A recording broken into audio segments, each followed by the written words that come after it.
పరిశుద్ధాత్మ దేవుడు తను ఎప్పుడూ కూడా నువ్వు ఏదైనా కలిగి ఉంటే, నువ్వు ఏదైనా పొందుకుంటే అతనికి సంతోషం. God loads us daily with benefits. మనకి ఆయన ఇచ్చే దీవెన, ఆయన ఇచ్చే బెనిఫిట్స్ని మనకు తీసుకునే మనసు లేక మనము సమయం లేక వెళ్ళిపోతాం. కానీ మార్తా అవసరమైనవి కొన్నే, ఉత్తమమైనది మరియా ఏర్పాటు చేసుకు.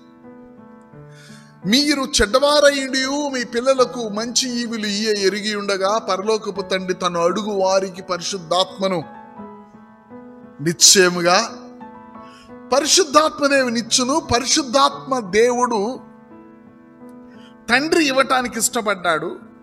పరిశుద్ధాత్మ దేవుడు ఇష్టపడేది ఏంటో తెలుసా?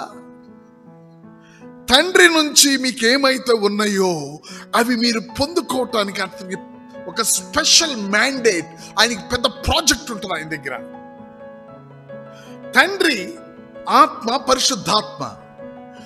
తండ్రికి ఏమైతే నీకు ఎడల కలిగి ఉన్నాడో అవి నీ దగ్గరకు నువ్వు కలిగి ఉండే వరకు పరిశుద్ధాత్మ దేవుడు నీ లోపల మూలుగుతూ ఉంటాడు.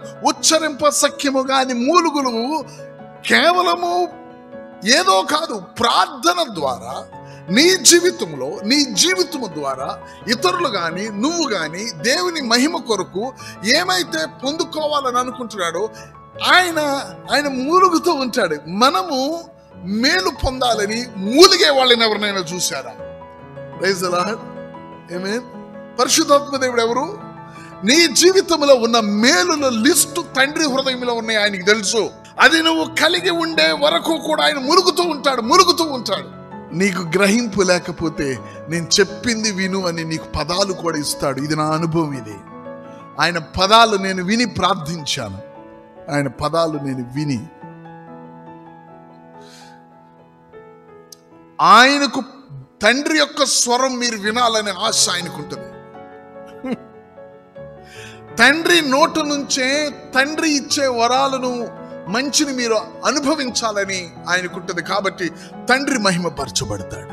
పరిశుద్ధాత్మ దేవుని ఒక శక్తిగానో, పరిశుద్ధాత్మ దేవుని ఒక ఆదరణకర్తగానో, లేకపోతే ఒక తలాంతులు కలిగిన వ్యక్తిగానో మీరు చూస్తూ, పరిశుద్ధాత్మ దేవుడు చాలా వ్యత్యాసమైన వ్యక్తి. ఆయన దేవుడై ఉన్నాడు. He groans in our belly. మన ఆత్మలో అతను మూలుగుతాడు. ఎందుకు మూలుగుతున్నాడంటే బాధతో కాదు, నీకు తండ్రి ఏర్పాటు చేసి నీకు వచ్చే వరకు ఆయన లోపల మూలుగు ఉంటుంది. మన జీవితాల్లో బిడ్డను కనేటప్పుడు తల్లికి ఎలాగుంటుందో, ఆమె తల్లి అవ్వాలంటే బిడ్డను కనాలి. కాబట్టి మన జీవితాల్లో దీవింపబడిన వారు అవ్వాలంటే ఆయన నుంచి రావాలి. పరిశుద్ధాత్మ దేవుడు మనం ఆయన యందు, ఆయన మాటలు మన యందు ఉండటాన్ని బట్టి తండ్రి హృదయంలో నీ ఎడల ఏదైతే ఉన్నదో ఆ విషయాల ఇష్టము, ఆశ, వాంఛ, కోరిక నీ లోపల కలగజేస్తాడు. మన జీవితంలో ఒక లైన్ ఉంది, ఆ కనిపించినవి. పరిశుద్ధాత్మ దేవుడు దానికి సంపూర్ణ రూపం ఇచ్చే వరకు అనేకమైనవి మన కొరకు తండ్రి హృదయంలో ఉన్నాయి. అయితే వాక్యము ఎడల అపేక్ష కలిగినప్పుడు, ఎప్పుడండి వాక్యం మీద ఆపేక్షను తీసుకొచ్చేది ఆయనే. మీరు కూడా వాక్యం దగ్గర కూర్చోవాలి. అప్పుడు మన జీవితాల్లో నా మాటలు మీ యందు నిలిచి ఉంటే అంటున్నాడు దేవుడు. అది గమనించండి. లేకపోతే మీ ఇష్టాలు వేరుగా ఉంటాయి. అప్పుడు పరిశుద్ధాత్మ దేవుడు దేవుని యొక్క ఇష్టం ఏదో అది నీ లోపల కలగ చేస్తాడు.